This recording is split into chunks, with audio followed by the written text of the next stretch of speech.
Yo, it's JB the Cowboy fan, and yes, sir, I'm back with another one. Yes, sir, yes, sir. Shout out to my subscribers. I appreciate y'all. Yes, sir. Shout out to my new subscribers. Yes, sir, yes, sir. I appreciate y'all. Mm-hmm. So let's get right into it. You know how we do it. So this video, man, I'm gonna talk about the trenches, man. D line and O line, specifically D line is where I'm at with this. D tackle specifically. But I was listening to I think it was yesterday I saw this. I was gonna make it, but I had to get into something else. I was gonna make a video about it, but Big Nate Newton and Jesse Holly, they on hanging with the boys and shit. And they were speaking about, different picks and what we should draft at. And I just kind of found it interesting. They were talking about several positions, but they made key points and the emphasis on the O-line. So we're going to get into that, I'm going to listen to a little bit what they were saying, man, because at the point they was making about the O-line, it really makes sense. We really need to start with them trenches. And, specifically with me, D tackle. So let's get into a little bit of that, man, real quick. See if they're talking about, what I'm saying. Hold on, let's go. Who would you like the Cowboys to get, even if you think he might go before the Cowboys get there? Like, who would you ideally want them to take that's realistic in the first round? And who are a couple of names that you're intrigued by falling to 12? My heart says, I want Emeka Egbuka, Ohio State wide receiver. I think he is, and I know 12 might be high for a guy that's going to be a number 2. I think he fits opposite of CD so well. What does he do well? Everything. He gonna block his tail off. He is you know how I feel about route. But damn,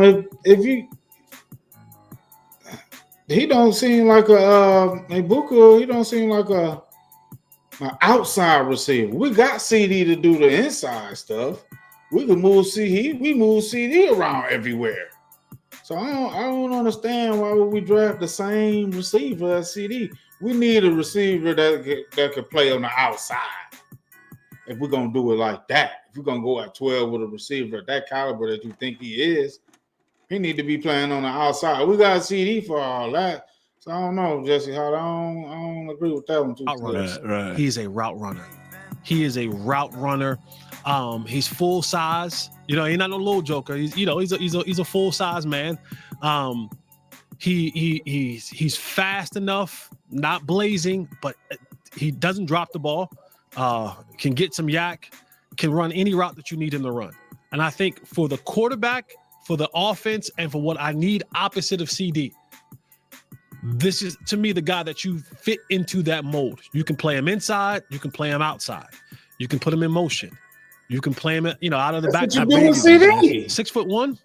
I think he's 6'1". 6'1", 208-9 pounds.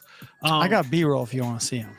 Oh, you can put some B-roll up there. There you go. Back there getting ready for the draft. Produce, my man. There you go. Producing back there. He do this for us a lot. I mean, Chris, boy, you told a big backpack. There he is. Yeah. And he tracks the ball really well. And the biggest thing that a lot of teams why is he? Why wasn't he the premier guy? Well, you got to understand who we also play with, and that's why I think he will fit so perfectly in that Robin role to Batman, because all he played around was a bunch of Batmans. He played around Marvin Harrison Jr. He played around Garrett Smith. He played around Jackson Smith and Jigba. He played around now the young kid that's there. What's the kid's name? Jeremiah Smith. They said he ready to come out if he could come out and be a top player, a freshman. And all he's done is just been right there. He has 2 1,000+ yard seasons. He's just, to me, he just fits that role of being the Robin to CD's Batman, and perfect for Dak Prescott, because Dak plays better with the receiver that runs route. And that's the timing of it, being where you're supposed to be, being there repeatedly, and that But why is that? Why is that was so good with Amari Cooper and nobody else really? Let's be real. Until he got CD, I'm talking about Dak being good with other receivers versus just being good with Amari Cooper. He didn't excel really in passing until he got Amari Cooper midway through 2018. That's when his passing numbers went up. That's because he's a technician at the wide receiver position with running routes. And that's probably why he's explaining why Mbuka would be good for Dak Prescott because he's a precise route runner. But goddamn, that's the only type of wide receiver he's going to be good with is precise route runners. What does that say about his quarterback play and his ball placement, his anticipation, his accuracy? What does that say about that? Throwing back shoulder fades, comebacks.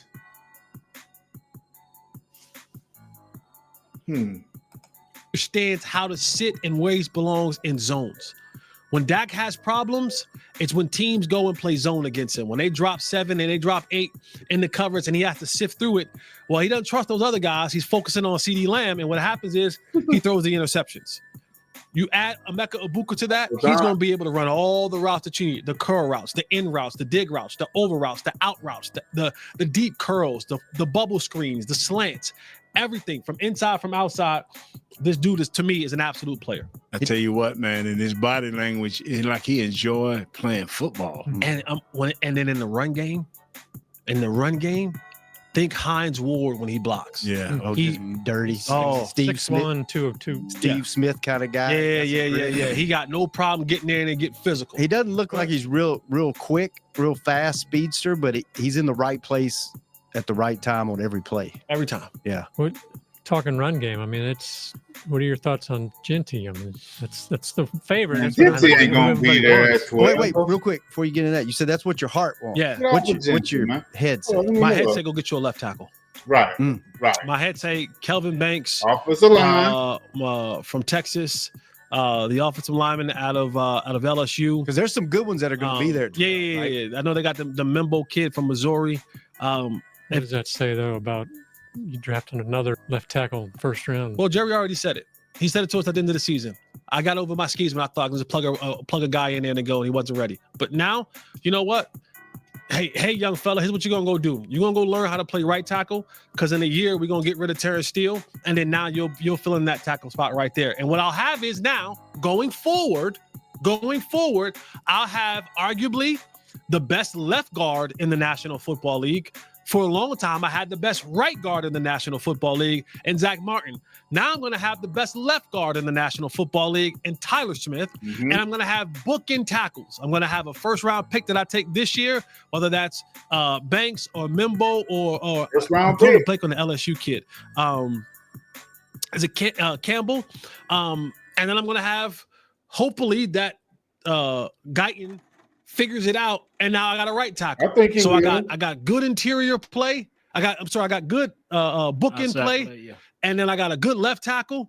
And now I fill in those gaps, and I got that for the next 10 years. Right. Then we get back to that place where the offensive line is sustained, and now we're looking like we're looking like the Lions, or we're looking like Philadelphia at the offensive line, like we used to when we had Tyron and Zach and Travis and Lyle and Leary and all. Facts, bro. Because that's what's gonna get the run game. And with the depth in the running back position in this draft, I mean, I'm not saying Genty won't be a good pickup for us, but we don't have to go running back so early. We do not have to go running back so early. We don't even have to go wide receiver so early. To be honest, I'm gonna be real. It's about them trenches, man. It's about the D line and the O line, and D tackle was what my stance is specifically. But they speaking facts about the O line, man. We can set our O line to be good for the next 8 to 10 years. if we draft properly right now with what we have.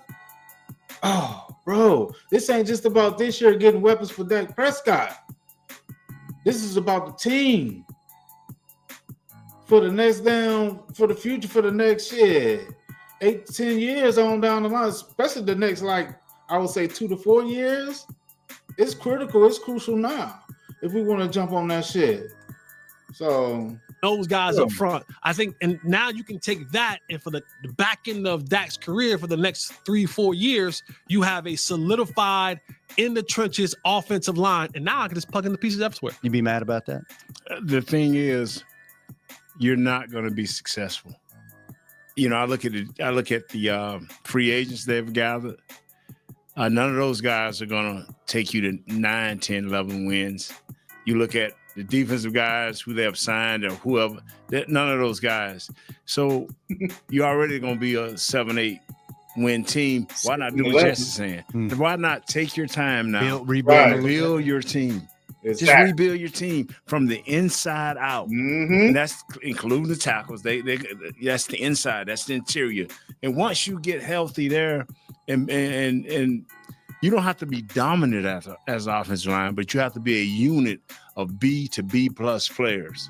You can have your C here or maybe a C plus there, but you got to have enough B plus. You look at Detroit, B plus. You look at Philly, B plus. They may got a C somewhere, but it ain't a line full of them. Right now, we got a lot of C plus players and one A player. And so now you fighting and battling every game. And I'm with Jesse. We got to deal that line, a D or F. But no. The thing is, this kid, the right tackle now, should be just a service guy. That's all he should be. You know, that's why I give you a C plus. That's a service guy. You need B linemen, guys that have enough athletic ability with a whole lot of hell of a toughness with mental capabilities to think. That ability to think above the shoulders can save you as offensive line. That can save you if you just got that C plus B athletic skill. Whereas it may be a little bit different on the outside. It may be a little bit different as a middle linebacker when you got to line everybody else. But as an offensive lineman, if you got that mental capabilities with just some toughness and you can just get your feet moving, you can play a long time and you can be productive. All right, so that's what I'm talking about. I'm talking about them trenches, bro. You feel me? I'm talking about them trenches, man.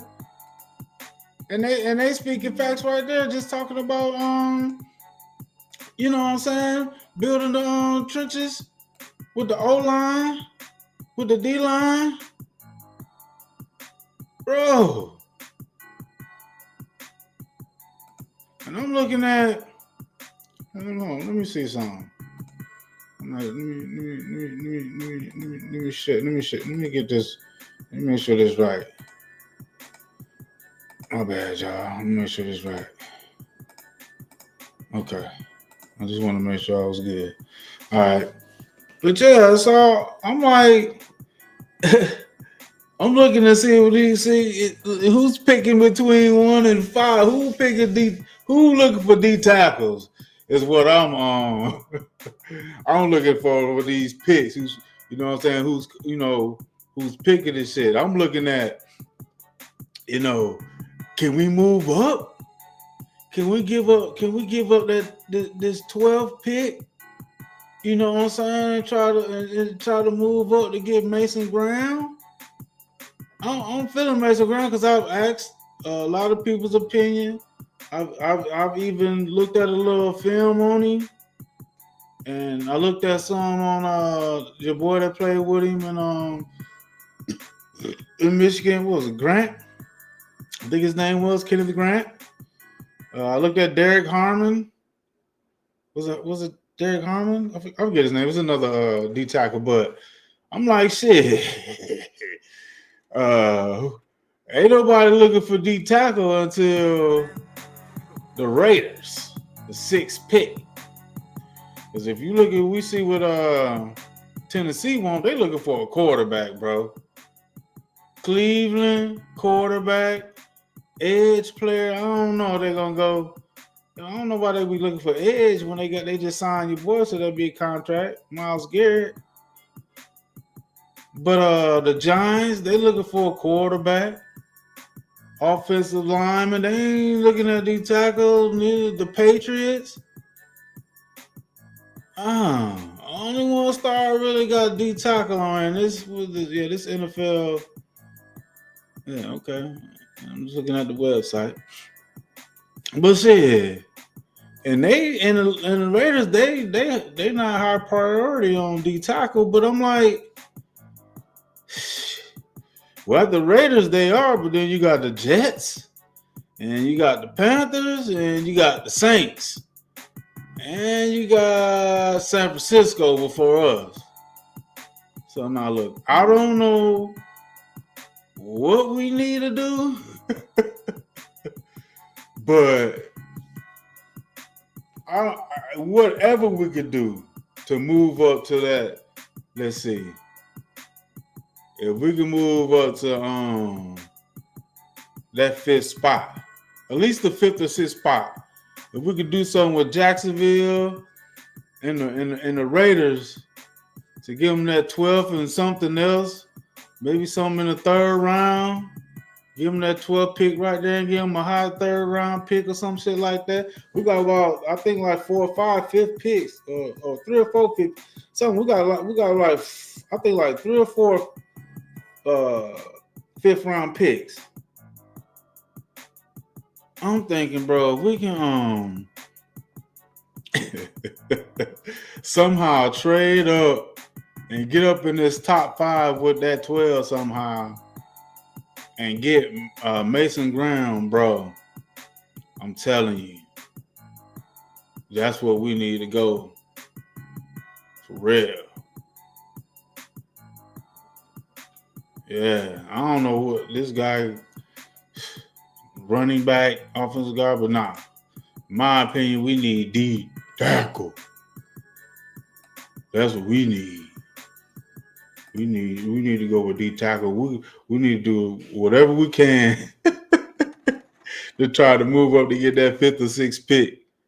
Shit, from the Jacksonville Jaguars or the Oakland Raiders, bro. We really need to do that. So shit, I wanna see goddamn what draft, what the top, you know what I'm saying? Hold on, let me see. Okay, so I'm looking at defensive tackles. And then you Mason Graham. But he's the top 10 prospects. It's gonna be quite a few probably left by the time we get to 12, but then that ain't gonna be worth it. We need to grab Mason Graham. We need to try to move up and get this guy. I mean, shoot, this dude, but he's the highest rating with a 90.9. I mean, after that, I don't want to go below 80. So we basically in the top 12 from D tackles, but if we want to get nasty, man, we need to try to go and move up to get Mason Graham. That's just my opinion. That's just my thoughts, what I feel for the team. You know what I'm saying? Yeah, I looked at Kenneth Grant. Yeah. And yeah, Derek Harmon out of Oregon. Now, I've been hearing things about Tyreek Williams, TJ Sanders, Alfred Collins. Now, them the next 3. I've been hearing a lot about these guys. Alfred Collins, 6'5", 320. TJ Sanders, 290, 6'4", 290. Now, those some big boys.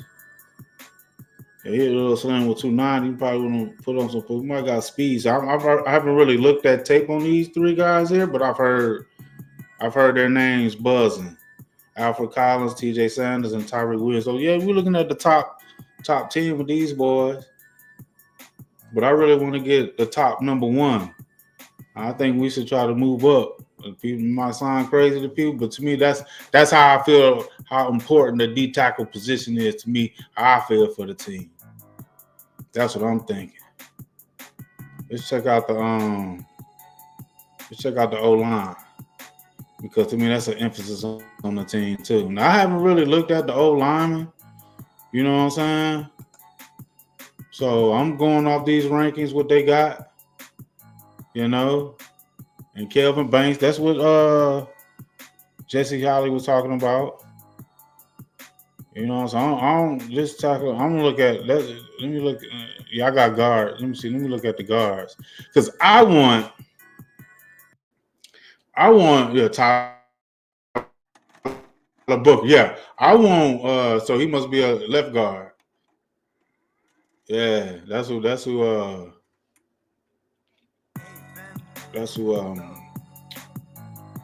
Who is Big Nate and Jesse Holly was talking about. But yeah, man, I'm thinking right guard, and if they talking about moving Tyler Guyton to right tackle, shit, yeah, that'd make sense to go left guard and leave Tyler Smith at left tackle, and then we got BB at center. And they talking about putting Hoffman at right guard, and he playing center and right guard. But if we could draft the right guard, shit, and move, man, left guard and right guard. That's what I'm saying. Left guard, right guard, but I'm specifically looking at right guard. Yeah. And we ain't even got to go. I don't think no guards unless Tyler Booker go to yeah, it was quite it was a few top 3 or 4 teams was looking for a guard. Yeah.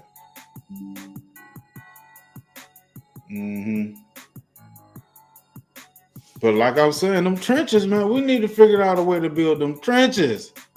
We need to get the best D tackle available and the best OG offensive guard available. Because the draft is riddled with running backs. That's all I'm hearing at the running back position, boy. It's like 30 plus good running backs coming out. So why give up the 12 just for Genty, but then you ain't gonna have nobody to block for him? That's not making sense. That is not making sense. I don't get that part right there. So shoot, I'm thinking offensive line, defensive line, specifically D tackle, bro. Yes, sir. That's what I'm looking at.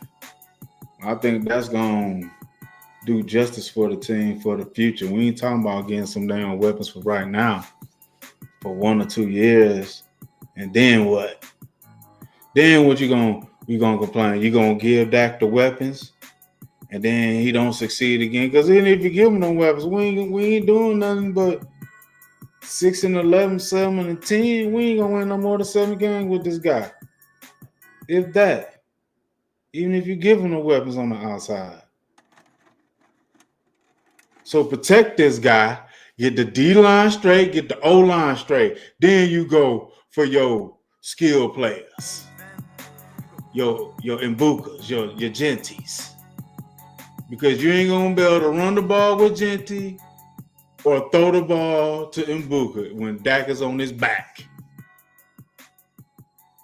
So y'all get them comments. Let me know what y'all think about them trenches being prioritized first. Yo, this is JB the Cowboy fan. I appreciate y'all for listening to me. Like and subscribe to the channel. Let's go, Cowboys. I'm glad. I will tell you this. If there's a human breathing that I've ever met that I'm proud that took advantage of me financially, I'm proud it's the one sitting to the right.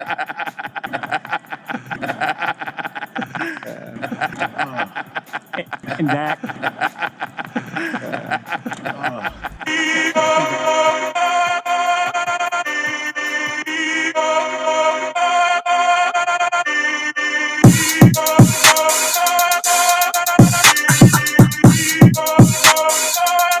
Yeah, check.